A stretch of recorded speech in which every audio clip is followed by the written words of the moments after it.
예, 여러분들이 예한교회를 더 건강한 교회로, 교회다운 교회로 세워나가는 그 주역이 되실 수 있기를 축복합니다. 이렇게 보니까 앉아 계시는 분들도 참 귀한 분들인데 지금 일어섰다 앉은 분들이 더 이렇게 잘생겨 보이고 멋있어 보이고 계속해서 우리 교회의 수준이 여러분들을 통해 더 높아질 수 있기를 소원합니다.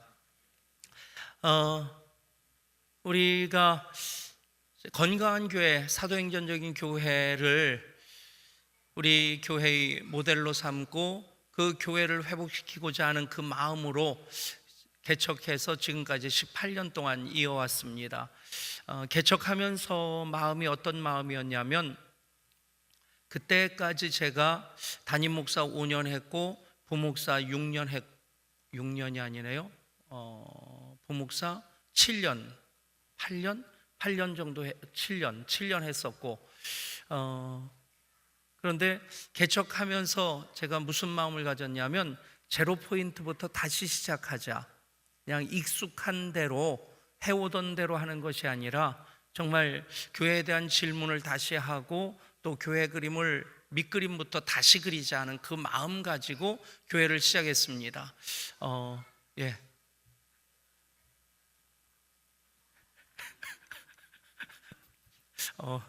나중에 나보다 더 큰 목회자가 될 소질이 아주 많습니다. 제가 목소리를 키우니까 쟤들도 목소리를 같이 키워가지고 조금 그렇게 목소리 내는 건 아니다라고 알려주려고 제가 잠깐 쉬었습니다. 어쨌든 그러면서 우리가 예한교회, 모든 교회가 주님의 교회입니다. 그러나 모든 목회자들과 더불어서 모든 교회를 섬기는 사역자들의 동일한 꿈은 교회다운 교회가 어떤 교회일까? 그냥 신앙생활하고 그냥 예배드리는 것이 아니라 예배를 예배되게, 교회를 교회되게 하는, 되게 하고자 하는 그런 마음 다 가지고 있습니다. 그 질문을 좀 더 심각하게 하면서 예배도 익숙한 예배가 아니라 정말 하늘 축제로서의 예배가 될 수 있도록 다시 점검하면서 우리 나름대로의 예배의 틀을 만들었고, 그것이 하나의 시스템이라면 시스템이라고 할 수 있을 텐데, 우리 모두가 그 예배에 참여할 때마다 익숙하면서도 기대를 가질 수 있고, 기대를 갖는 만큼 하나님 임재를 경험하는, 은혜를 경험하는 나름대로의 예배를 정착시켰다 생각합니다. 그런데 그것이 언제나 완성은 아닙니다. 예배의 완성은 천국에서 어린 양 혼인잔치에 참여할 때 비로소 예배가 완성되어지는 것이죠. 그때까지 우리는 그 질문을 끝없이 해나가야 되고, 그 질문에 대한 답을 찾고자 끝없이 몸부림을 해야 됩니다. 그리고 또 교회에 대한 질문도 마찬가지입니다. 그러면서 우리가 나름대로 교회, 제도적인 교회를 좀 그 제도적인 개혁을 통해서 교회를 교회되게 하는 그 나름대로의 시스템으로 정착시킨 것이 이제 장로 임기제라고 하는 것과 더불어서 청지기 수련을 통해서 헌신 서약서를 제출하신 분들을 그 다음 해에 재직으로 임명하는 것, 그냥 기계적으로, 또 뭐 그렇지 않습니까? 어떤 교회는, 제가 아는 교회는 출석 교인이 700명인데 그 교회 요람에 나와 있는 재직이 900명이 넘어요. 그러니까 빼면 시험 들 것 같고 예배도 잘 안 나오고 교회 사역도 안 하는 분들 그냥 계속 매년 임명하다 보니까 어느 사이에 이제 뭐 그냥 의례껏 이름만 올라가 있는, 생각해 보십시오. 출석 교인이 700명인데 재직이 900명인 교회가 건강한 교회일 수 있겠어요? 그분들이 청지기로서, 재직으로서 그 책임을 감당하는 분들이냐? 그런 분들도 있겠지만 아마 그 중에 절반 이상은 이름만 걸어놓고 있는 분들이 아니겠나, 그 생각을 해봅니다. 물론 우리가 청지기 수련회를 통해서 헌신 서약을 하고 그렇게 출발을 하지만 보면 그런 분들 꼭 계시다고 하더라고요. 교역자들이 전화해가지고 예배 안내라든가 헌금위원이라든가 무슨 사역 부탁하면 점잖게 사양하는 그런 분들이 청지기 수련을 거치고 헌신 서약을 하고 그래서 임명이 된 분들 중에서도 혹간 있다고 그래요. 뭐 있을 수 있겠죠. 그러나 우리가 정말 교회를 교회되게 하는 일에 있어서 여러분 한 분 한 분이 하나님께서 믿고 맡길 수 있는 바로 너다. 너에게 이 일을 맡기지 않고 누구에게 맡기겠느냐. 그렇게 하나님께서 안심하고 기대하시면서 일을 맡기실 수 있는 여러분 한 분 한 분이 될 수 있기를 원합니다. 그것이 그대로 내가 너를 사랑하지 않고 누구를 사랑하겠느냐, 내가 너에게 복을 주지 않고 누구를 복 주겠느냐 하시는 하나님의 마음으로 이어질 수 있기를 소원합니다. 제가 좋아하는 단어 중에 하나가 퍼스트 펭귄이라는 말입니다. 퍼스트 펭귄이라는 말이 첫 번째 펭귄이라는 뜻인데, 펭귄이 사는 그 남극이 물론 남아프리카 공화국 가보니까 그 더운 동네인데도 불구하고 펭귄 서식지가 있더라고요.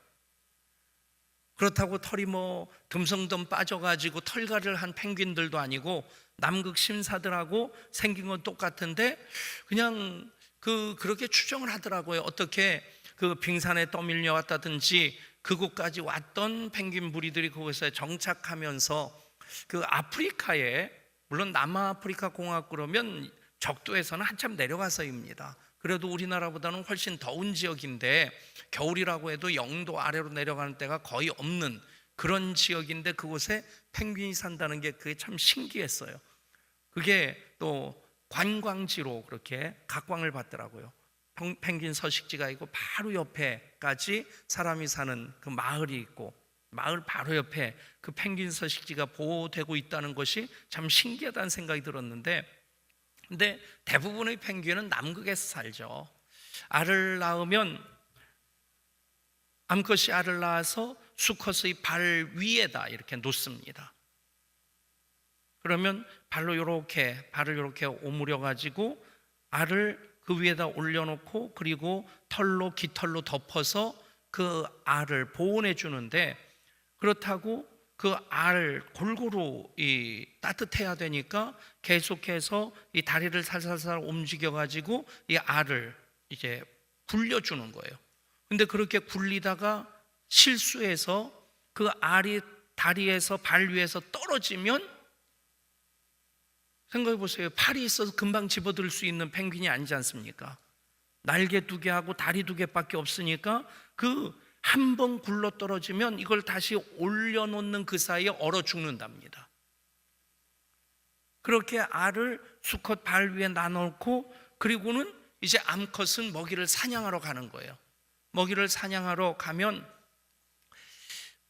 이 자연의 섭리를 사실 사람들이 제일 모르는 것 같아요. 제일 똑똑한 척 하는데 그 먹이를 사냥하러 가면 그때 먹잇감들만 바다에 있는 것이 아니라 이 펭귄이 알 낳고 들어올 때쯤 되면 펭귄을 잡아먹으려고 하는 물범 같은 무리들이 거기에 쫙 기다리고 있는 겁니다. 그러니까 펭귄들도 본능적으로 그걸 아는 거예요. 그래서 바닷가까지 먹고 살기 위해서 자기가 사냥을 해서 먹을 것을 잔뜩 비축해 가지고 가야지 알을 품고 있는 수컷에게 먹을 걸 줄 수 있고 거기서 또 임무교대를 하고 수컷이 또 와서 먹을 것을 챙겨가지고 암컷에게 주고 그래야 되는데 바닷가까지 와서 들어가야 되는데 천적들이 기다리고 있는 것을 알고 있기 때문에 뛰어들질 못하고 거기서 펭귄들이 수백 마리 수천 마리가 쫙 모여가지고 꽥꽥꽥꽥 하면서 그렇게 발만 동동 구르지 뛰어들질 못하는 겁니다. 그런 가운데서 한 마리가 뛰어드는 그 순간 다른 모든 기다리던 펭귄들이 같이 뛰어드는 거예요. 물론 그 중에서 잡혀먹는 놈들도 있죠. 그러나 그렇게 해서 먹이를 사냥하고 먹잇감을 가지고 다시 자기 집으로 가야만이 자기 새끼도 살릴 수 있고 또 수컷에게 먹이도 줄 수 있고 임무 교대도 할 수 있고, 이 퍼스트 펭귄이 반드시 잡혀먹힌다는 그런 통계는 없더라고요. 그런 상황에서 가장 먼저 위험을 무릅쓰고 모험을 감행하는 그 펭귄, 그 펭귄으로 인해서 주저하던 모든 무리들이 동시에 뛰어드는 겁니다. 그 퍼스트 펭귄 한 마리가 그 전체 펭귄 무리들을 살리는 역할을 한다고 봅니다. 저는 너무 엄청난 얘기 같지만 청지기 수련에 참여하신 여러분들이 예향교회의 하나님 나라의 퍼스트 펭귄이 될 수 있기를 원합니다. 신앙생활은 안주하는 게 아닙니다. 내가 가만히 있는데 누가 내 대신 해주겠지라고 바라는 것 아니죠. 내가 먼저 순종하고 헌신하며 나아갈 때에 모두가 같이 그 은혜에 동참할 수 있게 되고 하나님의 일을 한 마음 한 뜻으로 이뤄갈 수 있게 됩니다. 여러분, 너무 엄청난 얘기로 생각하지 마시고 여러분들이 지금 순종함으로써 이 청지기 수련에 참여하시고 그리고 새해 교회의 그 흐름을 같이 공유함으로써 나아갈 때에 여러분 한 분만 집어넣고 말겠어요? 여러분 한 분 한 분이 그 마음 가지고 뛰어들면 우리는 은혜의 바다를 항해할 수 있고 또 하나님 교회를 교회되게 하는 그 일을 통해서 하나님 나라 확장시켜 나가심에 하나님 기대를 충족시켜 드리는 그 일 우리가 이뤄낼 수 있으리라 믿습니다. 우리 2018년 주제를 거룩한 교회 다시 세상 속으로 정했습니다. 다시 한번 우리 같이 읽어볼까요? 시작. 거룩한 교회 다시 세상 속으로. 이 주제가 우리 총회 이번 회기 주제입니다. 총회 이번 회기 주제인데 그동안 총회 주제를 우리 교회가 같이 하지 않았던 이유가 몇 가지가 있는데 그 중에 너무 좀 이렇게 관념적인 주제인 경우가 좀 많았었어요. 그런데 이번에는 거룩한 교회 다시 세상 속으로라고 하는 그 주제가 우리 교회가 지난 3년 동안 좋은 교회를 넘어 위대한 교회로의 그 방향을 정하고 굿 그레이트라고 하는 그런 흐름 속에서 3년 연속 주제가 무엇이었습니까? 첫 번째 해 예배를 예배되게, 그 첫 번째 해가 교회를 교회되게, 그 다음에 예배를 예배되게, 올해가 나를 사용하소서. 그렇게 3년 왔습니다. 물론 이것은 계속 우리 교회가 존속하는 한 해에 있어서 또 우리 각 사람이 하나님 나라 들어가는 그날까지 우리는 그 마음 이어가야 되리라 믿습니다. 그러면서 이제 그 구체적인 실천의 자리가 어디이어야 되느냐 하는 것을 고민하면서 거룩한 교회 다시 세상 속으로 이 마을 목회라고 하는 주제를 통해서 그동안 블레싱 양주의 꿈을 우리가 많이 얘기했었습니다.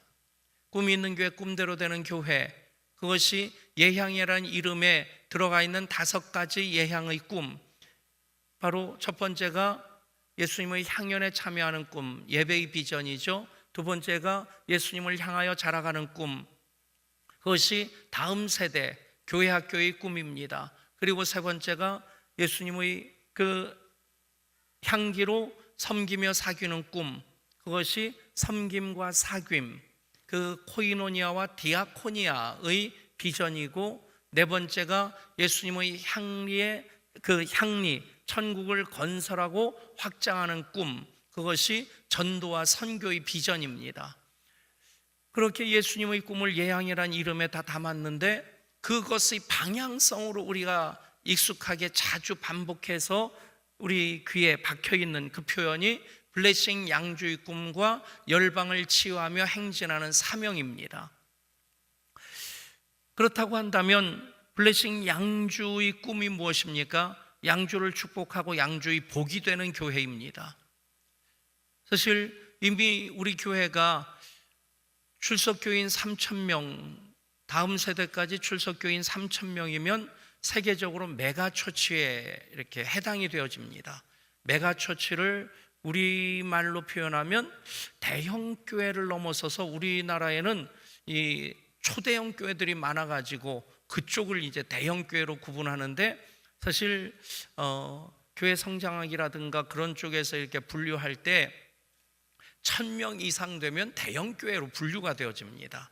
그러니까 이 1,000명, 출석교인 1,000명, 교회 학교 다 포함해서를 얘기합니다. 한국 교회가 익숙한 것은 재적교인 숫자를 얘기하는 것이 익숙한데, 우리는 뭐 처음부터 개척하면서부터 통계를 넣고 한 사람, 그 한 사람, 하나님이 그토록 찾고자 찾으시는 그 한 사람이고, 그 한 사람이 하나님께서 기뻐하시는 예배를 드리는 그 한 사람이라고 하는 그 고백으로 개척하면서부터 통계를 넣습니다. 저는 그것이 굉장히 도전적인 우리 교회의 영성이었다 생각합니다. 우리 교회가 개척될 때가 1999년 10월이었으니까 그 당시부터 이미 교회 성장이란 말이 일반적으로 쓰여졌고, 교회 부흥이란 말은 되도록이면 쓰지 않는 분위기가 일반적으로 자리 잡고 있을 때입니다. 양적인 성장의 시대는 이미 지나갔고, 양적인 부흥의 시대는 지나갔고, 질적인 성장이 중요하다. 근데 문제는 부흥이란 얘기를 쓰지 아니하면서부터 실제 부흥의 역사가 교회에 사라져 버립니다. 저는 여러분들과 더불어 계속해서 부흥을 꿈꾸고 부흥을 선포하고 부흥을 이뤄내는 우리 교회가 될 수 있기를 소원합니다. 아멘. 우리가 그런 마음으로 좀 도전적인 자세로 교회를 시작했을 때 하나님께서 그런 그릇에 하나님께서 부흥의 그 역사를 담아주셨다 믿습니다. 어쨌든 3,000명 출석하는 메가처치가 이미 우리 교회가 되었는데, 그래서 뭐 양주에서 제일 큰 교회 한수 이북에서 두 번째로 큰 교회라고 하더라고요. 한수 이북 그럴 땐 우리끼리 편의상 저쪽 일산 파주는 빼놓고 하는 얘기입니다. 그쪽은 또 한수 이북에 자기들도 포함이 안 된다고 생각하더라고요. 독립공화군처럼 그냥 한수 이북이라는 표현 말고 그쪽은 뭐 일산, 파주, 고양 따로 딴 동네처럼 이렇게 노는데, 어쨌든 한수 이북 그러면 의정부부터 전북 방향으로 이렇게 쭉 올라가면서 우리 교회가 사이즈로는 그 어디죠? 의정부 광염교회, 광염교회는 저기 아래 있는 거죠. 거기는 감자탕 교회가 광염교회죠. 예, 의정부의 광명교회 다음 사이즈가 우리 교회라고 하는데, 사실 그냥 감사할 뿐이죠. 그런데 우리가 다시 한번 고민해야 되는 그런 시점이라고 생각합니다. 그 이유가 저는 두 가지라고 보는데, 이미 메가처치가 되었는데 우리가 단지 몸집만 더 키우는 교회로서 그쪽 방향으로 나가야 될 것이냐 하는 그런 질문을 해야 되는 것이고, 또 하나 우리 교회의 입장에서 본다면, 담임 목사인 제가 내년부터 꼭 10년 남았습니다. 호적이 1년 줄어가지고 1년 더 목회를 하는 것에 대해서 요즘 저는 얼마나 감사한지 모르겠어요. 근데 딱 10년 남았습니다. 10년 남았는데 뭐 그 사이에 총회 법이 바뀔 리는 거의 없다고 생각하고, 뭐 여러분들이 전원 다 서명을 해가지고 올린다고 해서 이게 가능한 것도 아니고, 요즘 제가 생각해도 이미 제 감각도 그렇고 체력도 그렇고 이전과는 많이 다르다는 생각이 들어요. 요즘 고민하는 것 중에 하나가, 이건 솔직한 고백입니다. 금요 성령 집회 할 때마다 내가 언제까지 이걸 할 수 있겠나? 언제까지? 이게 찬양 몇 곡 부르면 목요일까지 목을 조금 다듬어서 조금 이렇게 안 사용해가지고 목소리가 조금 괜찮아졌다 싶은데, 금요 성령 집회 찬양 몇 곡만 하면 벌써 목쉰 소리가 나오고, 제가 그 금요 성령 집회 할 때마다 우리 교인들 표정을 주도 면밀하게 봅니다. 은혜 받는 표정인가 아니면 부담스러워하는 표정인가. 근데 아직까지는 그 목신 소리로 그냥 쥐어짜면서 찬양하는 것 때문에 은혜를 받아주시더라고요. 여러분 표정 보니까 그건 네 생각이고 뭐 표정 관리 잘 해주시기를 부탁드리고, 근데 사실 그만큼 부담이 돼요. 나이가 나이이기 때문에 그것을 뭐 거꾸로 돌릴 수도 없고 멈출 수도 없고, 그러면서 10년 전 나름대로는 최선의 열정을 쏟아붓고, 그래서 비전도 더 키워나가고, 그러면서 제일 중요한 게 무엇이냐, 저 자신 마무리도 잘하는 것이지만 다음 리더십으로 예향교회 2대 목사님으로 바톤 터치하면서 우리 다 아는 얘기 아닙니까? 그 과정 속에서 얼마나 많은 교회들이 홍역을 겪습니까? 단지 홍역을 겪는 것으로 끝난다면 그나마 다행입니다. 그것 때문에 교회가 깨지는 교회들이 참 많이 있습니다. 근데 교회가 깨지는 교회를 보면 공통점이 뭐냐면, 당대에 개척해서 부흥한 교회가 2대 담임 목사로 리더십을 교체가 잘못될 때 교회가 깨집니다. 광성교회도 그랬고 최근에 두레교회도 그렇고요. 뭐 그런 예를 든다면 참 많습니다. 그러니까 우리 교회도 거기에 해당되는 거예요. 제가 개척해서 하나님께서 허락하시면 또 여러분들이 또 참아준다면 나머지 10년 채우고 은퇴를 하겠죠. 그것만으로도 굉장히 저는 감사할 수밖에 없는 것인데, 그런데 그것으로 끝낼 수 있는 건 아니라는 것이죠.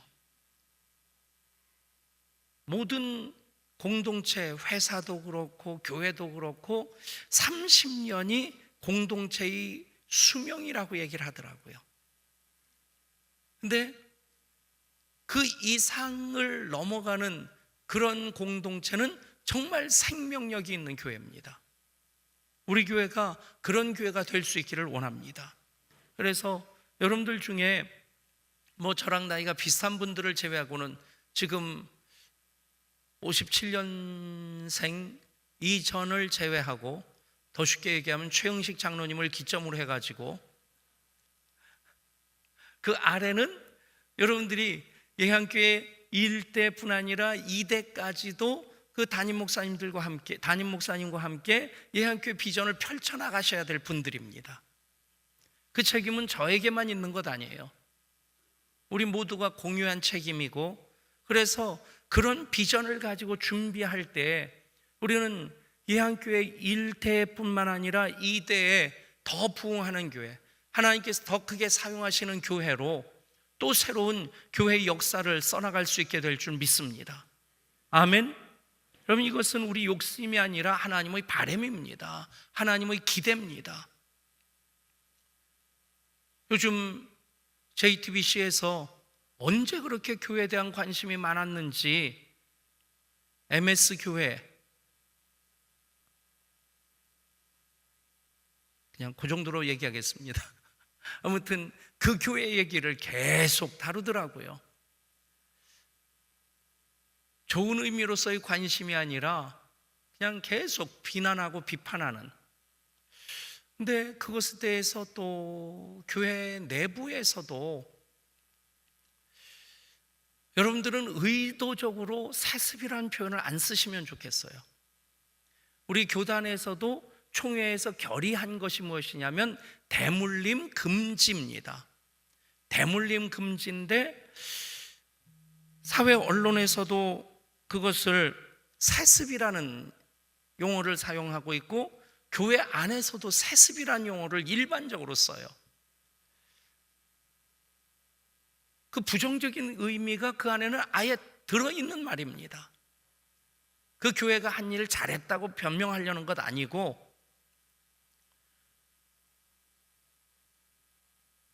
이 세습이란 말을 자꾸 쓰는 사이에 교회에 대한 인식이 자꾸 나빠집니다. 저는 교회를 사랑하는 마음으로, 교회를 보호하고자 하는 마음으로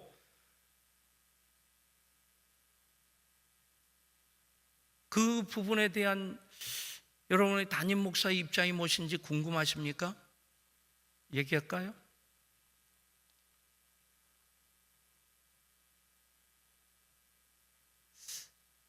그 교회만 생각하지 않고 한국 교회를 생각하면서 결정했어야 될 문제인데, 그것으로 인해서 사실 그 교회는 그냥 그것으로 끝날 문제 아닙니다. 앞으로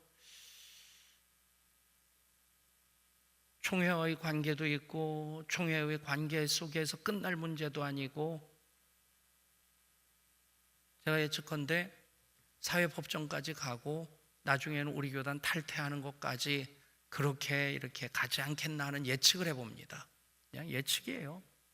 근데 그 사회, 그 과정 속에서 한국교회는 만신창이가 됩니다. 엄청나게 상처를 입습니다. 근데 그 교회 이야기를 제가 굉장히 부담 가지면서 꺼낸 이유가 뭐냐면, 준비를 안 했다는 거예요. 그 다음까지 준비하면서 최소한 5년 이상 10년 동안 준비를 해왔었으면 이렇게 한국교회에 부담을 끼치는 그런 결정을 하지 않았을 텐데, 그렇게 사회로부터 비난받는 그런 결정을 하지 않아도 됐었을 텐데, 물론 내심 그것을 그냥 의도하고 그쪽 방향으로 그렇게 주도 면밀하게 몰아갔는지도 모르겠다는 생각도 들기도 합니다. 남의 얘기하는 것이 아니라 우리 얘기를 하고자 하는 겁니다. 우리가 그 부분에 대해서 우리를 그 교회랑 비교한다면 비교도 안 되죠. 그 교회는 한국을 대표하는 교회 중에 하나고, 우리 교회는 뭐 그렇게 알려진 교회는 아닙니다. 그럼에도 불구하고 구조는 똑같습니다. 교회 사이즈와 상관없이 구조가 똑같기 때문에 지금부터 우리가 그 부분에 대해서 준비하지 않으면 또 여러 교회들이 겪었던 그 전철을 똑같이 밟을 수 있을 것이라고 하는 예상을 우리는 솔직히 해야 됩니다. 그래서 그 부분에 대해서 저도 또 우리 교역자들도 또 당회에서도 준비하고 그것들을 하나하나 제도적으로 리더십이 교체되면서 더 건강한 교회로서 지경을 넓히고 더 하나님 마음껏 사용하실 수 있는 교회가 되도록 하는 그런 그 준비를 구체적으로 시작해야 된다는 그 두 가지 차원에서 2018년이라고 하는 것은 굉장히 의미 있는 해가 됩니다.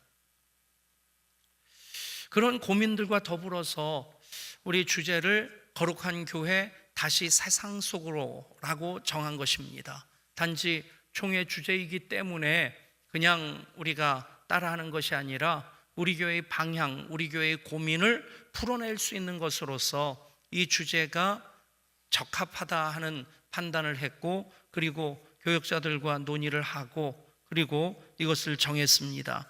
제가 앞에 내용을 먼저 읽습니다. 이 땅의 유일한 소망이자 거룩한 하나님 나라 회복을 위한 주님의 꿈은 바로 교회입니다. 우리 교회는 굿 그레이트, 좋은 교회를 넘어 위대한 교회로의 꿈을 꾸며 지속적인 부흥을 이어나가고 있습니다. 위대한 교회는 어떤 영혼이라도 구원해내는 능력의 교회이며 누구라도 사랑해낼 수 있는 사랑의 능력을 가진 교회일 것입니다. 그렇게 우리 교회는 교회의 능력, 교회의 본질을 추구하며 2015년 교회를 교회되게, 2016년 예배를 예배되게, 또한 2017년 성도 한 사람 한 사람이 교회이며 예배자임을 넘어 사명자로 준비되도록 나를 사용하소서라는 표어로 함께 달려왔습니다. 여기까지 우리가 지난 3년을 정리한다면, 이제 우리가 2018년을 맞이하면서 메가처치가 된 우리 교회가, 그리고 남은 10년 동안 리더십 교체를 준비하고 그 다음 세대 10년 예항 1기, 2기, 3기로 그렇게 나누면서 왔지만, 담임 목사라고 하는 리더십이 교체되면서 더 큰 비전을 향해 우리가 나아갈 수 있는 그 준비를 다 해놔야 된다는 얘기입니다. 그런 두 가지 질문 앞에서 우리는 2018년 어떤 주제를 선택할 것이냐 하는 그런 고민을 한 것입니다. 2018년 사명자로의 부르심 앞에 서 있는 우리는 교회의 거룩한 정체성을 유지함과 동시에 세상 속으로 뛰어들어가 지역사회와 열방을 향한 예향의 비전인 블레싱 양주의 꿈과 열방을 치유하며 행진하는 사명을 구체화함으로 빛과 소금되어 지역사회를 섬기고 복음의 능력과 사랑의 실천으로 거룩한 하나님 나라를 향한 발걸음을 내딛고자 합니다. 부연해서 말씀드리면 우리가 블레싱 양주의 꿈, 양주를 축복하고 양주의 복이 되는 교회, 당연히 깨닫든 깨닫지 못하든 인정하지 않든 교회가 그곳에 존재하고 있다는 것만으로도 그 지역의 복입니다. 아멘. 여러분, 그런 당당함을 가지십시오. 그러나 중요한 것은 공감할 수 있는 그런 비전이 돼야 된다는 거예요. 부부 사이에 아무리 한쪽에서 나는 당신을 사랑한다고 하지만 그쪽에서 그 사랑을 이해하지 못한다면 그 부부 관계는 편안할 수 없습니다. 정상적인 부부 관계라고 얘기할 수 없는 거죠. 그런 면에 있어서 영적으로는 예향교회가 이곳에 존재하고 있고, 그리고 양주의 이미 트레이드 마크가 되었죠. 예향교회. 양주에서 글쎄요, 한번 여러분들이 시험 삼아서 포천하고 의정부에서 택시 잡아 타고 예향교회 갑시다 그래서 예향교회 오는지 못 오는지 한번 실험해 보세요. 아마 양주에서는 백석 간합 쪽에서도 예향교회 갑시다 그러면 일로 옵니다. 분명히 올 겁니다. 근데 의정부나 포천에서 통할지는 잘 모르겠어요. 근데 그것만 가지고 예향교회가 양주의 랜드마크가 되었다? 얘기하기에는 많이 부족하다는 얘기입니다. 블레싱 양주의 꿈, 우리들이 양주를 축복하고 양주의 복이 되는 교회로서의 그 블레싱 양주의 꿈을 우리는 가지고 있는데, 과연 이 지역에 사는 사람들이 예향교회 참 좋은 교회다, 예향교회 때문에 이 지역이 좋아졌다, 예향교회 우리 교회다 라고 얘기할 수 있는 사람이 얼마나 되겠느냐. 여러분, 그것에 대해서 우리가 본질적인 고민을 하는 겁니다. 그 다음 읽습니다. 교회는 본질적으로 세상을 위해 파송된 선교적 존재입니다. 교회는 그 자체를 위해서 존재하는 것이 아니라 세상을 구원함과 동시에 하나님 나라 구현을 위해 존재하는 것입니다. 우리 교회가 이미 메가처치가 되었는데 자칫 잘못하면 우리 울타리만 높이 쌓고 우리끼리만 좋은 교회, 하나의 개토가 될 수 있다는 얘기입니다. 그런 가운데서 교회의 존재 이유가 무엇이냐? 하나님의 유일한 희망이 주님의 꿈이 교회인데, 어떤 교회가 주님의 그 꿈이고 하나님의 희망이 되는 교회냐? 그 교회를 통해서 인류 구원과 세상을 구원하는 그 일을 이루어 가심에 합당하게 사용하실 수 있는 교회가 하나님의 꿈이고 예수님의 꿈이라 믿습니다. 아멘. 그런 면에서 이제 우리가 방향을 설정한 것이 바로 이것입니다. 향후 3년간 우리는 우리 교회가 속한 마을의 다양한 특성을 연구하고 필요를 파악하여 지역사회와 끈끈한 접촉점을 마련하고자 합니다. 모든 성도가 마을 공동체를 섬기는 데 앞장서며 마을 주민을 향해 열린 마음으로 지역 주민과 함께 소통하는 영적 리더십으로 마을 전체를 목회지로, 주민 전체를 목회 대상으로 삼고 거룩한 세상 속 거룩한 백성으로 부르시는 시대적 요청과 예언자적 사명에 부응하여 우리 스스로가 아닌 지역사회에서 인정받고 칭찬받는 좋은 교회를 넘어 위대한 교회로 블레싱 양주의 꿈 100천만 비전을 이루기에 세상 속으로 한 걸음 더 나아가는 거룩한 예향교회가 되기를 소망합니다. 아멘. 여러분, 예수님께서 산상수훈에서 너희는 세상의 소금이라 하는 말씀을 하십니다. 주제 성구를 마태복음 5장 13절부터 16절까지로 뽑았습니다. 같이 읽습니다. 너희는 세상의 소금이니 소금이 만일 그 맛을 잃으면 무엇으로 짜게 하리요? 후에는 아무 쓸데없어 다만 밖에 버려져 사람에게 밟힐 뿐이니라. 너희는 세상의 빛이라. 산 위에 있는 동대가 숨겨지지 못할 것이요 사람이 등불을 켜서 말 아래 두지 아니하고 등경 위에 두나니 이러므로 집안 모든 사람에게 비치느니라. 이같이 너희 빛이 사람 앞에 비치게 하여 그들로 너희 착한 행실을 보고 하늘에 계신 너희 아버지께 영광을 돌리게 하라. 아멘. 여러분, 교회가 가장 강력한 힘을 가졌을 때는 교회 역사 속에서 중세교회입니다. 교황의 권세가 세상의 황제 위에 있었습니다. 유럽을 여행하다 보면 놀라는 것이 그 당시 지었던 예배당이 얼마나 삐까번쩍하고 휘황찬란한지 모릅니다. 근데 더 놀라는 것은 주교나 대주교가 거주했던 그 당시에 그 도시의 주교는 그 있는 모든 교회들을 다 감독한 역할을 가지고 있습니다. 주교나 대주교가 거주하던 그 레지던스, 우리로 얘기하면 사택 아니면 뭐라고 해야 될까요? 공관으로 번역될 수 있는 레지던스를 가보면요, 우리나라 덕수궁, 창덕궁이 굉장히 초라하게 보일 만큼 엄청난 위용을 자랑합니다. 여러분, 그렇게 교회가 힘이 막강하고 엄청난 재력을 가지게 될 때 그 시대가 어떤 시대였습니까?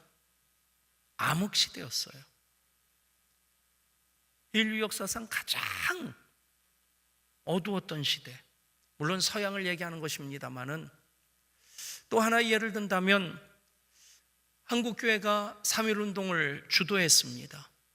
그 결과는, 그것을 그렇게 단정적으로 얘기할 수 있는 것은 33인 민족 지도자 가운데 16명이 크리스찬이었어요. 그 당시 크리스찬의 비율은 0.3%, 전체 인구 비율로 0.3%밖에, 0.2%, 0.3%밖에 되지 않았습니다. 그럼에도 불구하고 33인 민족 지도자 중에 16명이 크리스찬이었다는 것, 그리고 3.1 만세 운동이 동시다발적으로, 요즘 SNS 가지고 갑자기 한 지역에 모여서 하는 걸 뭐라고 하죠?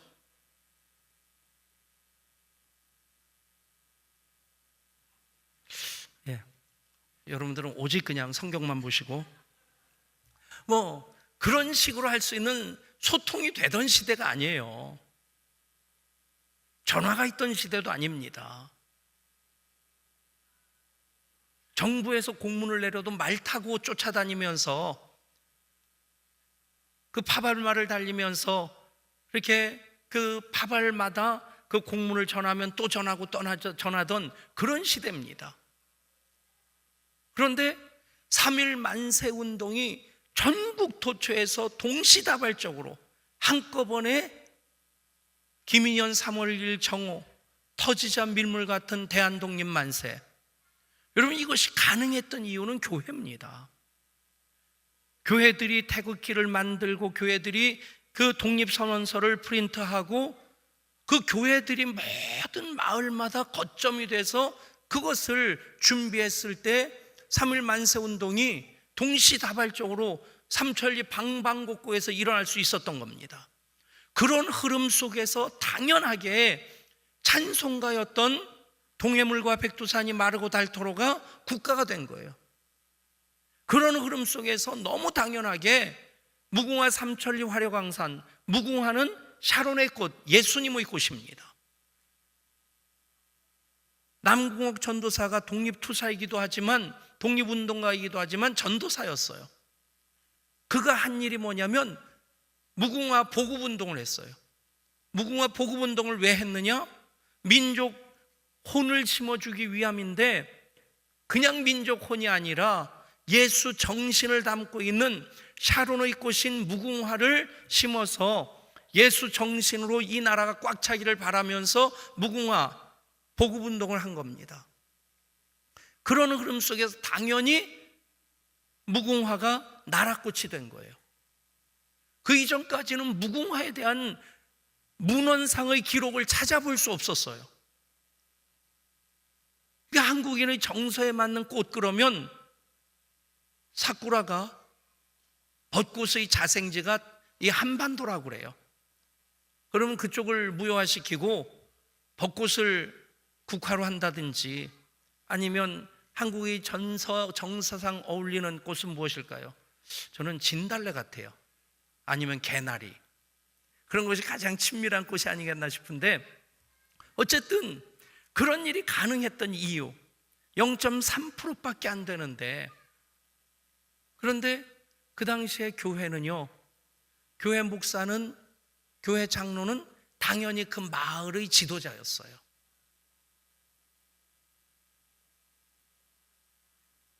물론 지금 같은 이 아파트 문화에서 이것이 옛날 그 단위 불악 같은 그 자연 마을에서는 이것이 말 그대로 자연스럽게 될 수 있는 것인데, 아파트 문화는 좀 배타적입니다. 프라이버시 침해를 받기 원치 않아요. 그런 흐름 속에서 어떻게 우리가 이것을 풀어낼 수 있을까 끊임없이 고민해야 될 부분입니다. 분명히 하나님께서 그 길을 열어주실 줄 믿습니다. 이제 우리가 이미 메가처치가 되었고 블레싱 양주의 꿈을 가지고 여기까지 왔는데, 그냥 우리끼리 좋은 교회로 끝내야 될 것이냐, 거룩한 영향력으로 세상을 섬기는, 세상의 빛과 소금의 사명을 감당하는 교회가 돼야 된다. 주신 은혜와 주신 복으로 지역사회를 섬기는 또 새로운 출발이 2018년이 될 수 있기를 원합니다. 그리고 또다시 말씀드리면, 이제 리더십이 교체되어지는 10년 후까지 준비하면서 우리는 우리 교회 체질을 더 건강하게 하고 비전을 더 구체화해서 리더십이 교체되어지면서 더 하나님께서 크게 소중하게 쓰실 수 있는 교회가 되도록 준비해야 된다는 것입니다. 그 방향성으로 우리는 3개년 마을 목회를 이 초점으로 삼습니다. 그런데 우리가 이미 준비되어진 것이 있는데 목장입니다. 우리 교회 안에 목장이 있다고 하는 것은 굉장히 큰 복입니다. 대부분의 한국교회는 소그룹을 가지고 있습니다. 그 이름이 어떤 이름이든지 간에. 그리고 소그룹을 가진 교회들은 다 건강한 교회입니다. 외국의 교회는 소그룹이 없는 교회가 대부분입니다. 새벽기도 없는 교회들도 엄청 많습니다. 대부분이 새벽기도 없어요. 우스갯소리로 태국에 놀러가서 코끼리 쇼를 보던 개척교회 목사님이 이 코끼리 쇼를 하던 그 조련사가 코끼리가 고개를 이렇게 들기는 잘하는데 좌우로 흔들지는 못한답니다. 그래서 코끼리 고개를 좌우로 흔들 수 있게 하는 사람은 내가 얼마를 주겠다, 꽤 많은 돈을 걸었던 모양이에요. 모든 사람들이 나가서 귀때기를 잡아당기기도 하고 별 생쇼를 다 하는데 움직이질 않더래요. 그런데 이 개척교회 목사님이 가서 코끼리 귀때기를 들고 뭐라고 수근수근 댄 다음에 갑자기 코끼리가 고개를 옆으로 흔들더래요. 코끼리 옆으로 흔들었으니까 몇천 달러 되는 그 돈을 줬습니다. 그리고 조련사가 하도 궁금해서 도대체 무슨 얘기를 했냐 그랬더니, 너 나랑 같이 한국 가서 목회할래 그랬더니 코끼리가 흔들었다고. 거기에 이어지는 게, 그 다음에 이 조련사가 돈 잃은 것 때문에 화가 나가지고 코끼리가 절대 눈물을 흘리는 법이 없답니다. 그래서 눈물을 흘리게 하면 그 이상의 돈을 주겠다. 그러니까 다른 사람들이 가서 차기도 하고 막 찌르기도 하는데 코끼리가 눈물 한 방울 흘리지 않는데, 또 이 사람 저 사람 가서 애쓴 다음에 그 목사님이 또 나가가지고 귀때기 들고 뭐라고 그랬더니 코끼리가 눈물을 뚝뚝 흘리더래요. 그래서 어쩔 수 없이 돈을 준 다음에 도대체 무슨 얘기를 했냐 그랬더니 개척교회 하면서 힘들었던 얘기하니까 코끼리가 울었다고. 그럼 사실 한국 교회라는 것만으로도 우리가 엄청나게 자부심을 가질 수 있는 이유가 됩니다. 그 중에 또 우리가 예향교회 교인이라고 하는 것도 더 감사해야 될 이유라 생각합니다. 우리 교회가 목장이 있어서 목장이 교회 속의 작은 교회로 초대교회 사도행전 2장에 나오는 그 수준으로 유무상통하는 것은 아니지만 그래도 진짜 공동체를 경험합니다. 저는 목자들에 대해서 얼마나 감사한 마음이 많은지 몰라요. 미안한 마음하고 감사한 마음을 이렇게 비교한다면 어떤 때는 감사한 마음이 조금 더 크고 어떤 때는 미안한 마음이 조금 더 크고 이게 왔다 갔다 하는 것 같아요. 저도 목사니까 우리 교회를 나름대로 이렇게 점검을 해봅니다. 한번 기회가 되면 한국 NCD라고 하는 우리 교회 개척 초창기에 그 교회 건강 체크를 했었는데 그 건강 점수가 82점인가 84점이 나왔었어요.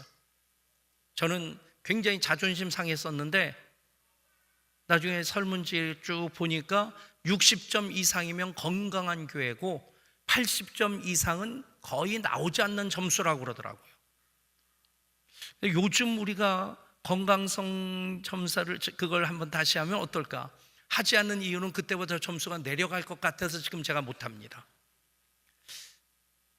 핵심 멤버들만 뽑아서 하면 더 올라갈 수 있겠지만 그냥 무작위로 추출해가지고 하게 되면 아마 그때보다 점수가 많이 내려갈 것 같아요. 보면 우리 교회가 시스템 면에서 좀 많이 부족한 것도 있고 때로는 이런 표현이 조심스럽습니다만 허접해 보이기도 해요. 근데 우리 교회가 그래도 교회다운 교회로 움직여질 수 있고 교회의 본질을 붙잡고 나갈 수 있는 이유 몇 가지를 얘기할 수 있겠지만 예배도 그 중에 하나이겠고 또 하나의 이유를 꼽는다면 목장입니다. 목장 안에서 단지 성경 공부만 하는 것이 아니라 또 한 번 예배 드리는 것이 아니라 삶을 나누거든요. 공동체를 경험하거든요. 여러분 목장마다가 그런 목장이어야만 합니다. 아멘. 목장이 작은 교회여야 되고 우리가 3,000명 교회로서 실제로 하지 못하는 일들을 그 유무상통하는 일을 목장에서 해야 되는 거예요. 서로를 위해 기도하는 데 있어서 내 기도처럼 끌어안고 기도할 수 있는 그런 기도 공동체도 돼야 되고 서로의 아픔을 내 아픔으로 끌어안고 그 문제를 해결하고자 하는 그런 애쓰는 마음이 있어야 되고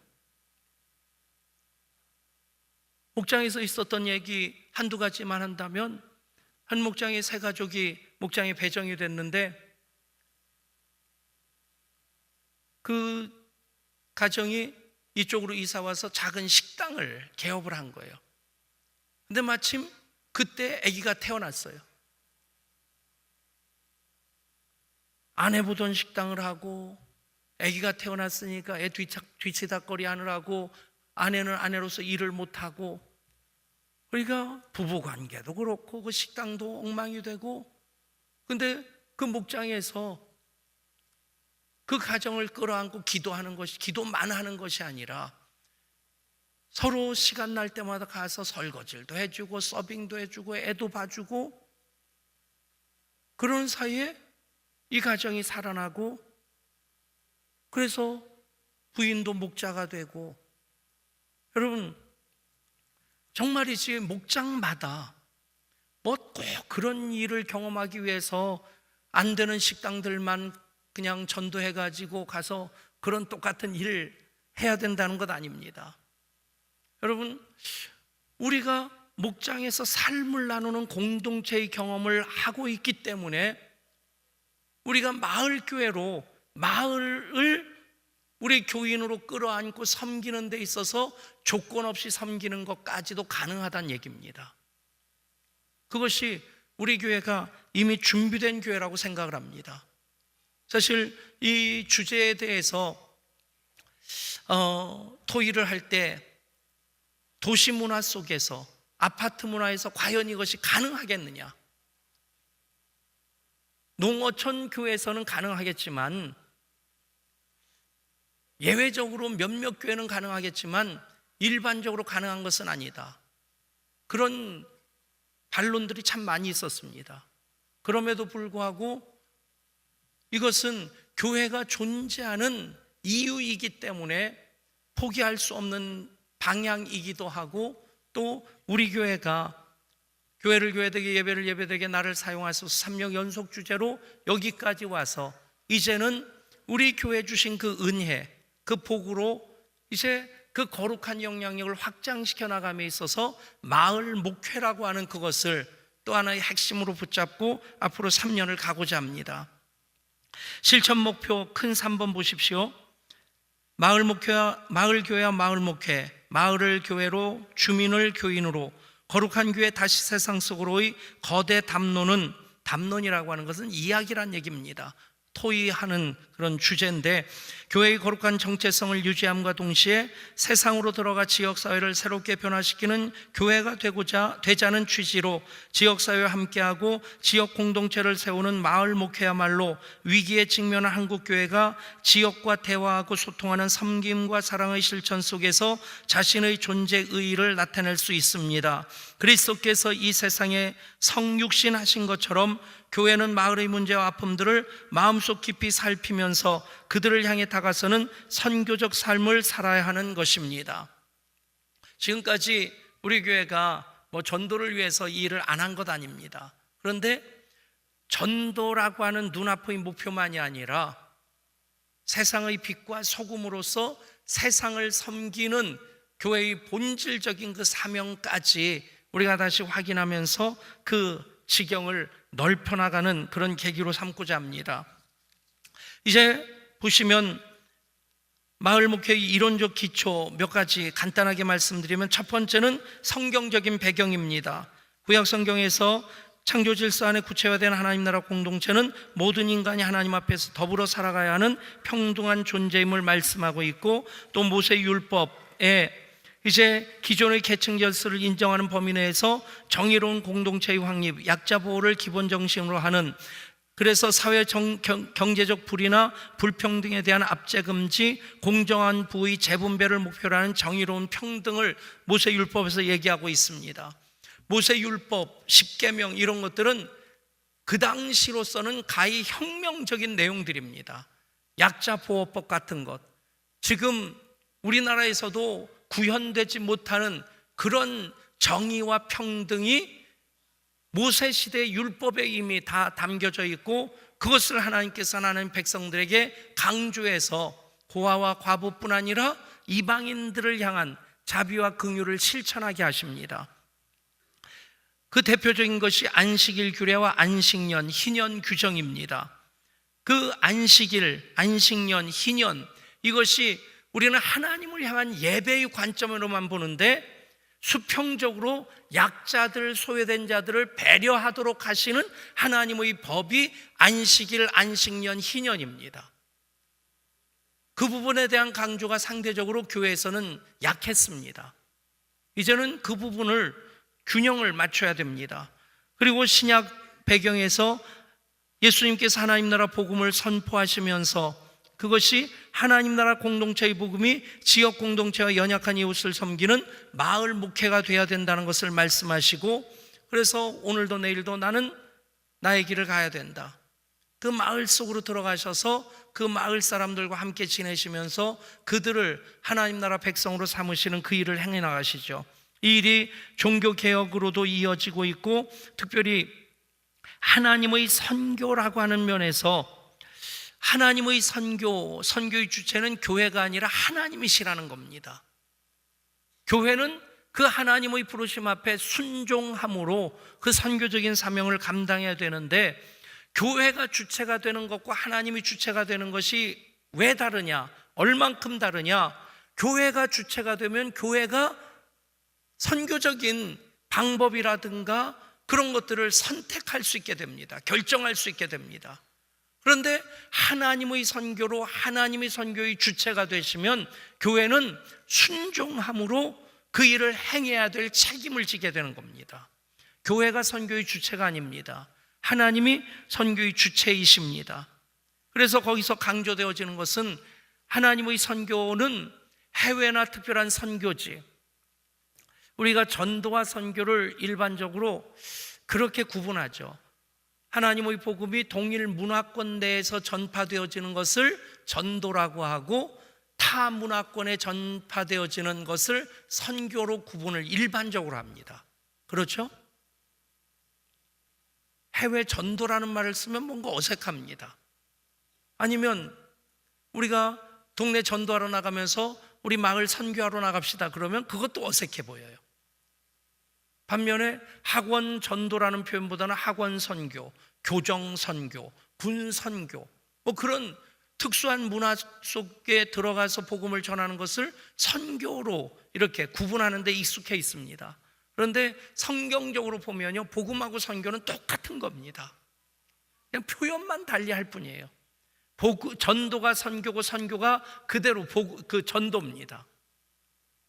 그 가운데 강조되어지는 것은 하나님이 그 선교의 주체가 되신다.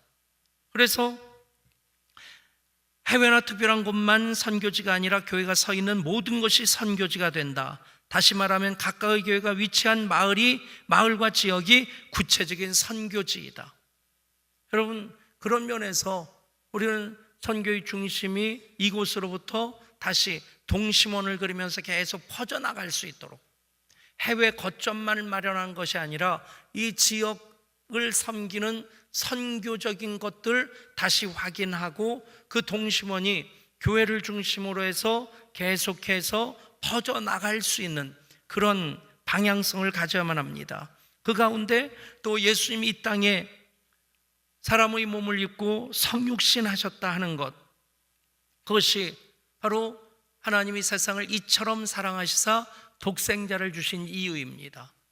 누구든지 그를 믿는 자마다 멸망하지 않고 영생을 얻게 하려 하신 것, 교회만 그 대상이 되는 것이 아닙니다. 세상을 사랑하셔서 세상의 모든 사람들 다 믿고 구원하기를 원하시는, 그것이 독생자 예수 그리스도를 이 땅에 보내시는 하나님의 목적이며 뜻입니다. 자, 그래서 이런 하나님의 명령 앞에서 우리가 2018년 마을 목회라고 하는 주제를 가지고 이제 거룩한 교회 다시 세상 속으로라고 하는 그 주제를 3년 동안 풀어나가고자 합니다.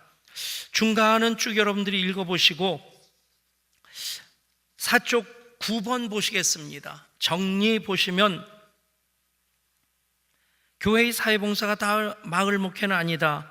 다른 사람에 대한 개인적 연민을 갖고 돕기보다는 그와 내가 한 몸을 이루는 지체라는 생각에서 돕는 것이 마을 목회다. 마을 목회는 성령으로 하나 된 우리 공동체성을 전제한다. 내가 그를 돕는다는 생각으로 돕는 것이 아니라 그와 내가 함께하고 있다는 전제에서 그를 돕는 것이다.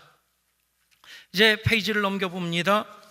그런 과정 속에서 우리가 앞으로 3년 방향성을 어떻게 할 것인가, 6쪽을 보시겠습니다. 6페이지를 보시면 2018년 너희는 세상의 빛과 소금이라. 그래서 세상에서 거룩한 성도로서의 정체성과 사명감을 재정립하고 2019년 너희는 세상을 위한 하나의 미랄이라. 지역사회 곳곳에 봉사와 섬김의 씨앗을 심고 2020년 너희는 세상의 누룩이라. 심겨진 곳마다 질적 변화를 통한 하나님 나라 확장을 경험하고 세상을 변화시키는 그 연속적인 그 방향으로 나가고자 합니다. 이미 하고 있는 일 다시 점검해서 더 잘하는 일이 되도록 해야 될 것인데, 그 일들을 이미 하고 있는 일이 경로대학이 지역 어르신들을 섬기는 일입니다. 또 우리 교회 꿈쟁이에서 토요 그 드림 학교 하는 것도 이제 장애우를 섬기는 일이고, 또 ING를 중심으로 이제 예향 청소년 활동센터도 바로 이제 지역 청소년들과 함께하는 그 일로 시작된 것이죠. 예향 청소년 활동센터가 며칠 전에 그 양주 제이씨 맞죠?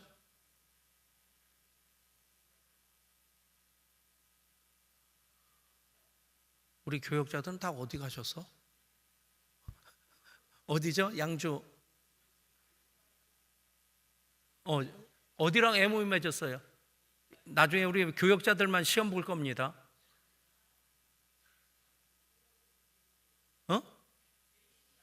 JCI, JCY, JCI. 그걸 우리말로 하면 뭐예요? 청년회의소. 청년회의소가 JCI랍니다.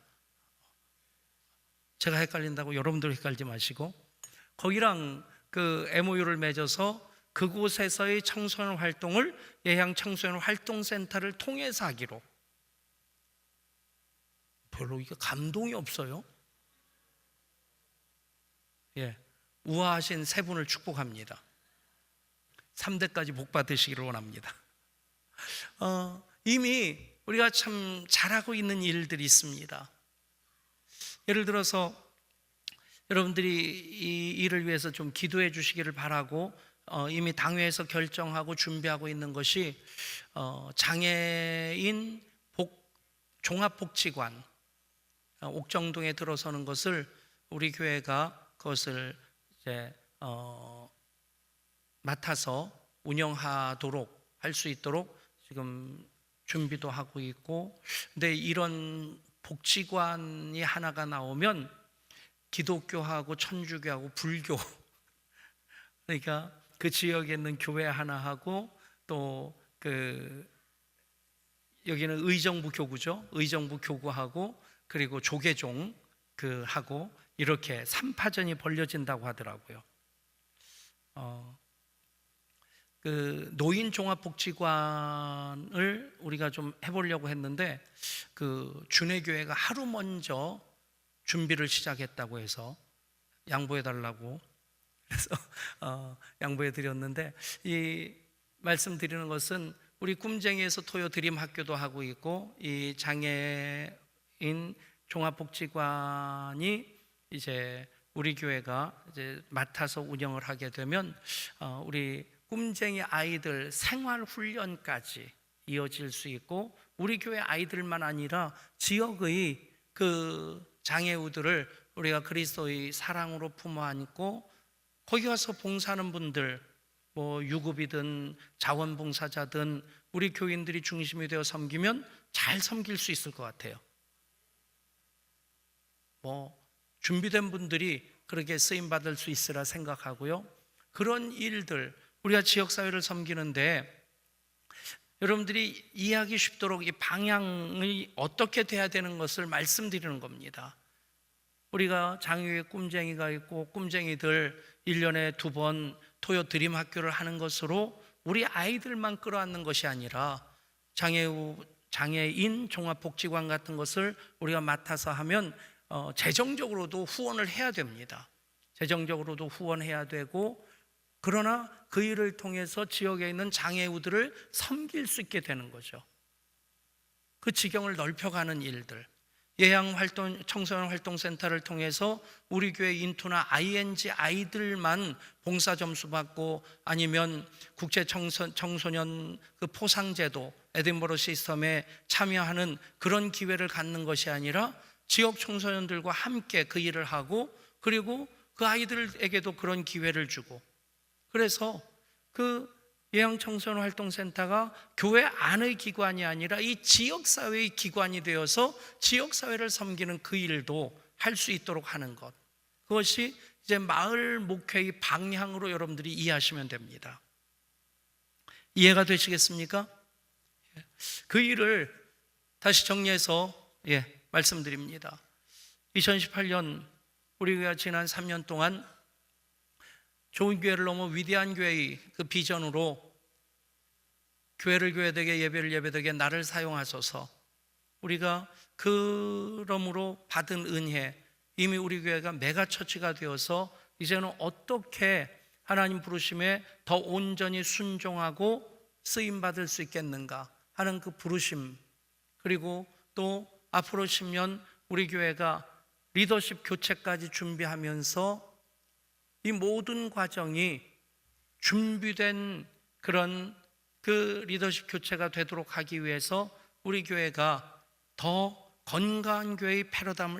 패러다임을 가져야 되는 그런 시점에 우리가 총회의 그 주제인 거룩한 교회 다시 세상 속으로 그 주제와 함께 앞으로 3년 동안 이 지역 사회 속의 예향교회로 블레싱 양주를 축복하고 양주의 복이 되는 교회를 우리들만 하는 얘기가 아니라 이 지역사회 사람들이 공감하면서 예향교회 때문에 참 좋다, 예향교회 때문에 우리가 많은 혜택을 받는다 하는 그런 얘기가 나올 수 있도록 이 세상 속의 교회의 사명을 빛과 소금 되어 감당하고자 하는 것이 새로운 3년 주제의 그 주제를 선택한 이유가 되는 것입니다.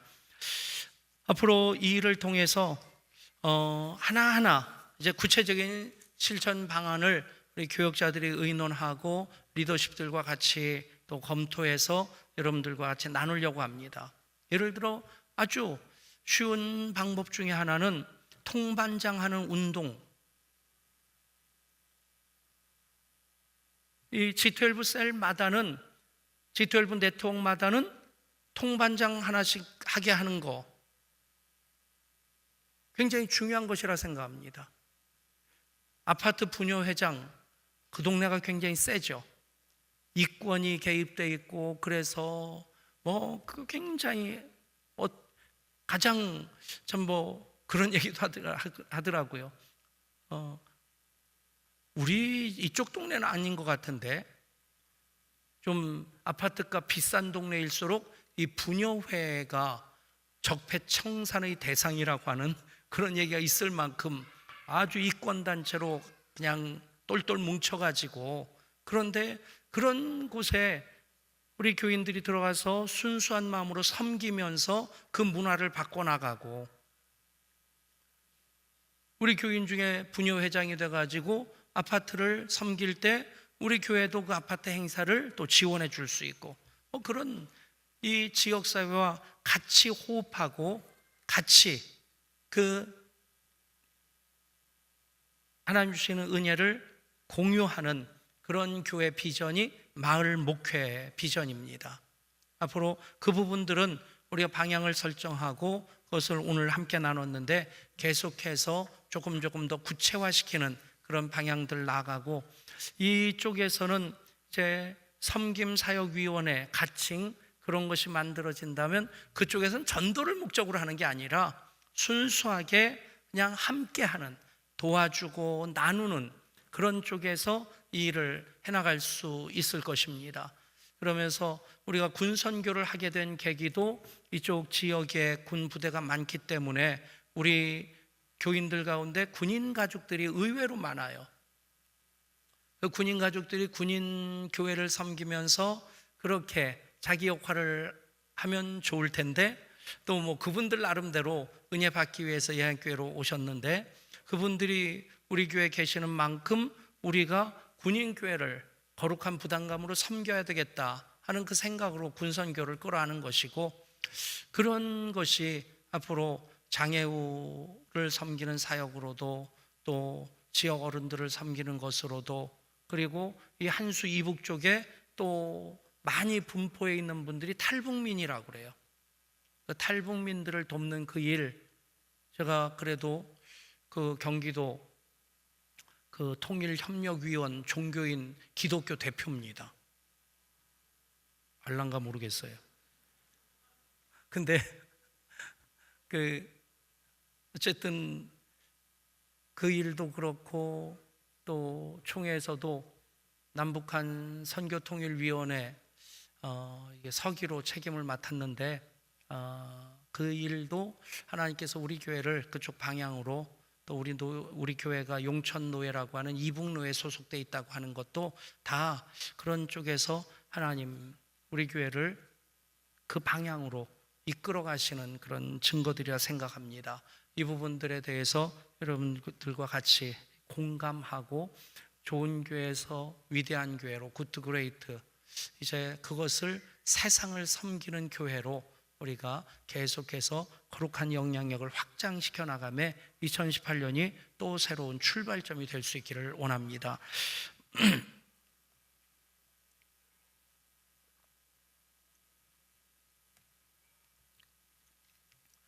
어,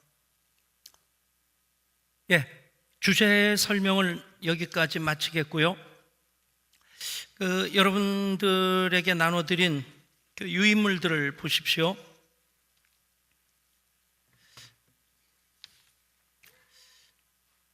먼저 2018년 나의 헌신 서약, 제가 여기다가 제 사인을 넣어드리려고 했는데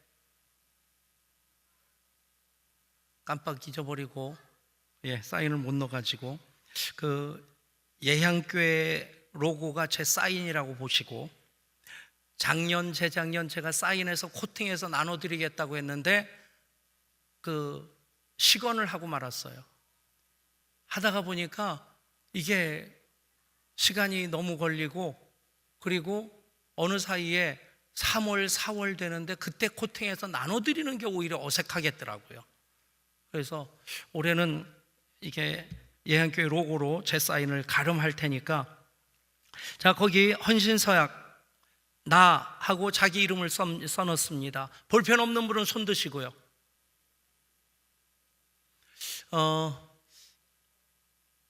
조금 전에 말씀드린 대로 우리가 이 마을 목회를 함에 있어서 우리 교회가 준비된 교회다라고 얘기할 수 있는 것이 목장이라는 말씀을 드렸습니다. 그 목장이 교회 안의 작은 교회로서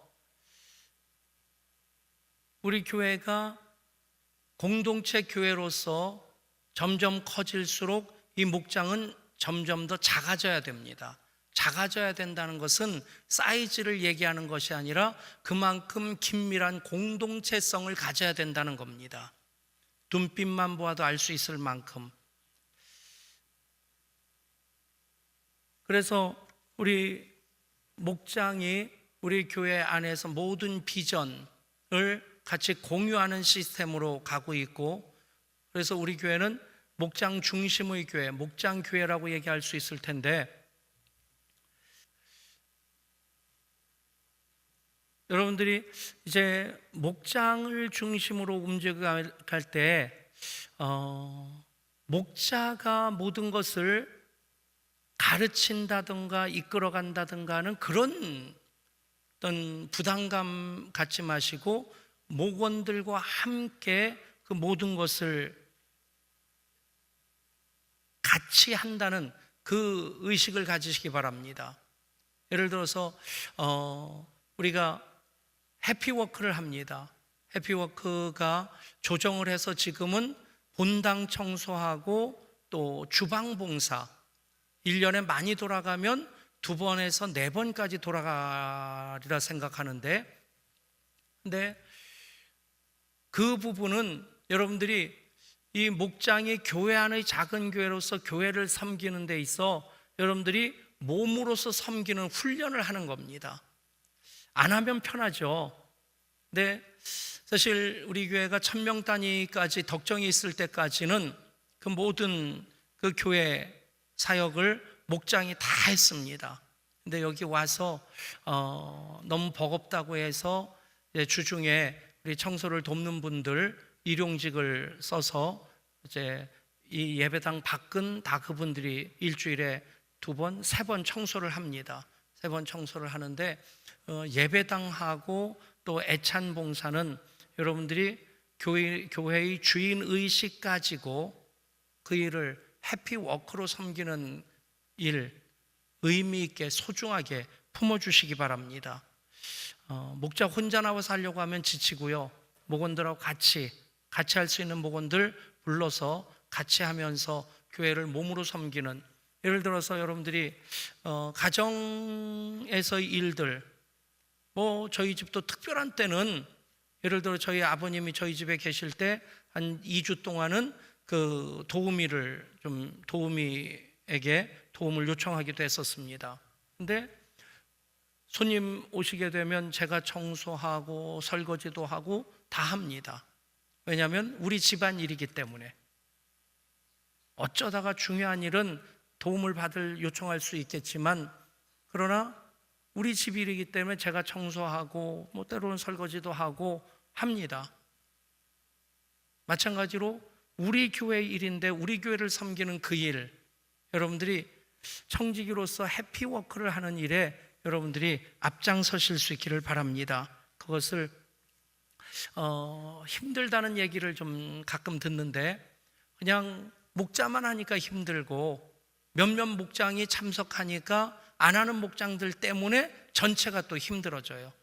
목자 수련회 때 이 일은 다시 말씀드리겠지만 청지기 수련회 참여하신 여러분 모두가 해피워크의 주역들이 되셔서 내 교회, 우리 교회 주인의식 가지고 관리하고 돌보는 그 일을 열심히 해주시기를 부탁드립니다. 자, 2018년 나의 헌신서역 보시겠습니다. 나 누구는 자기 이름을 써놓습니다. 같이 읽습니다. 시작. 예양교회의 청지기로 아래와 같이 서약합니다. 1. 모든 예배, 주일 예배, 수요 예배, 새벽 기도회, 금요 성령 집회에 참석하기를 힘쓰고 하나님께 영광 돌리는 예배자로서 삶을 살겠습니다. 2. 목장 예배와 목장 활동에 참여하여 공동체 생활에 힘쓰겠습니다. 3. 맡은 사역을 성실히 감당하고 충성을 다하겠습니다. 4. 헌금 생활, 11조 감사헌금, 주일헌금, 절기헌금, 특별헌금에 힘쓰겠습니다. 5. 예수님의 제자로서 하나님의 말씀과 주님의 몸된 교회를 사랑하며 말씀을 가르침을 따라 순종, 기도, 복음 증거의 삶을 살겠습니다. 6. 하나님께서 주신 모든 것을 청지기 마음으로 하나님과 교회를 위해서 헌신하여 신앙의 다음 세대를 세우는 사역에 성실하게 동역하겠습니다. 2017년 11월 25일. 그리고 여러분이 서명을 하십시오. 서명은 그 정부 조직법에 의하면 남이 알아볼 수 있도록 자기 이름을 쓰는 것이라고 되어 있습니다. 예, 쓰기는 썼는데 아무도 모르는 그런 거, 그걸 사인으로 생각하는 경향이 있는데 자기 이름을 쓰시고 주위에 있는 분 5분과 이것을 돌리십시오. 가운데 잘라서 다른 분들이 허다한 증인으로서 거기다 서명을 해 주십시오. 5분 이상 서명해서, 예, 다 되셨습니까? 다 되셨으면 가운데 자르는 선 접고 종이를 이렇게 심 발라서 반 자르시고 손톱으로 꼭꼭 누르시면 잘 찢어집니다. 요즘 종이가 좋아서. 그리고 2018년 예배위원 신청을 보시겠습니다. 거기다 직분과 이름 먼저 쓰십시오. 직분과 이름 쓰시고 주일 예배 기도는 항존직, 장로, 시무 안수집사, 시무 권사 모두가 담당하게 되고요. 여러분들이 보셔서 아시겠지만 우리 장로님들은 7분이 계속해서 1부, 2부, 3부를 쭉 돌아가면서 예배 기도를 하시고 나머지는 우리 안수집사님들과 권사님들이 계속 순서대로 하시게 됩니다. 그래서 여기 불가하신 분만 1번에는 장로, 안수집사, 권사만 쓰시면 됩니다. 그런데 어떤 사람만 쓰냐? 주일 1부, 2부, 3부 예배 기도 나는 이래서 하지 못합니다 하는 분, 용인에서도 주일 1부 기도하기 위해서 새벽 5시에 떠나서 5시 반에 떠나서 오기도 하더라고요. 근데 나는 새벽 5시 반에 떠나기는 너무 힘듭니다. 여기는 죄송합니다만 서리 집사님들이 쓰시는 난이 아닙니다. 그리고 그 안수집사님, 권사님들 중에서 기도를 1부, 2부, 3부 계속 순서대로 돌아갈 때 내 순서는 당연히 하겠습니다 하는 분은 쓰실 필요가 없어요. 자, 2번으로 넘어갑니다. 수요 대표 기도는 서리 집사가 담당하게 됩니다. 여기는 쓰신 분들에게만 기도를 부탁드릴 겁니다. 아시겠죠? 그러니까 여기는 여러분들이 수요 1부, 2부에 나는 이 시간에 기도할 수 있습니다, 기도하기 원합니다 라고 하는 분은 이름을 다 쓰세요. 이름 쓰신 분들만 대상으로 기도를 계속해서 순차적으로 부탁을 드리게 될 겁니다. 그 순차적이라는 것은 가나다 순으로 쭉 나가게 될 겁니다. 자, 2번 수요 기도 1부, 2부 하시기 원하시는 분들은 거기에 이름을 쓰시면 됩니다.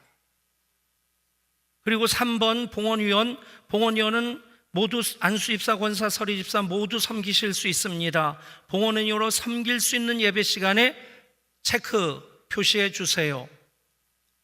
예를 들어서 교사이기 때문에 나는 2부 예배 시간을 봉헌위원 할 수 없습니다 하면 1부, 3부만 체크를 하시면 됩니다.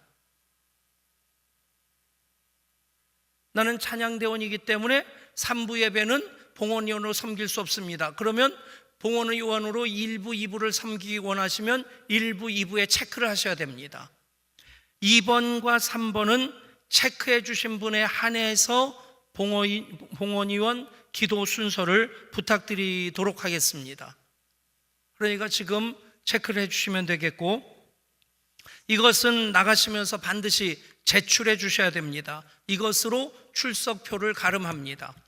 이거 안 내셨는데, 안 내셨으면 헌신서약은 여러분들이 가져가시는 것이고, 헌신서약은 여러분들이 가져가시는데 성경책 깔펴다 넣어놓으시고 2018년 1년 동안 분실하지 마시고 볼 때마다 여러분 다짐을 새롭게 하시길 바라고요.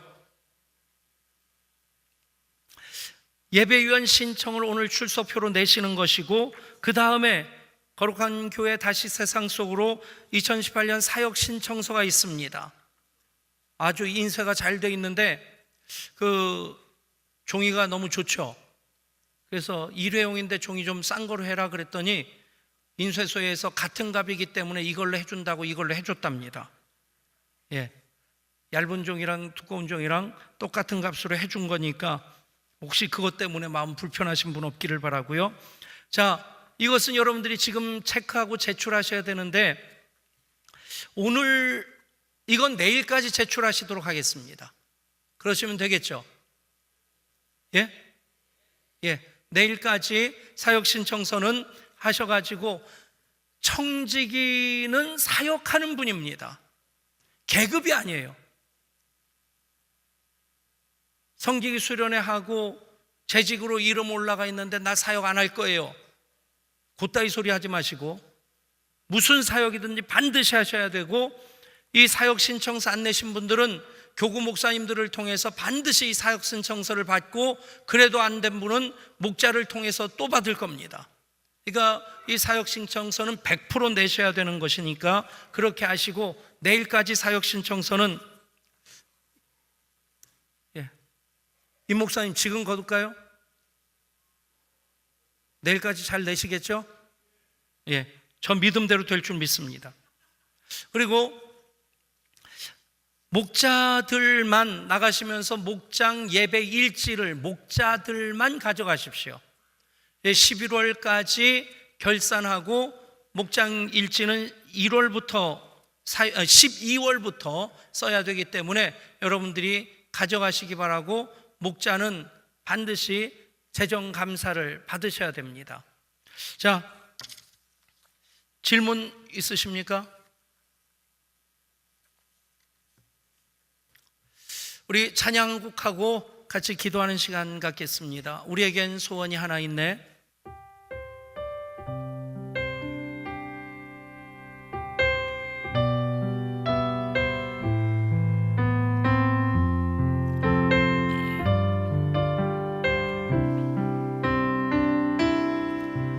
우리에겐 소원이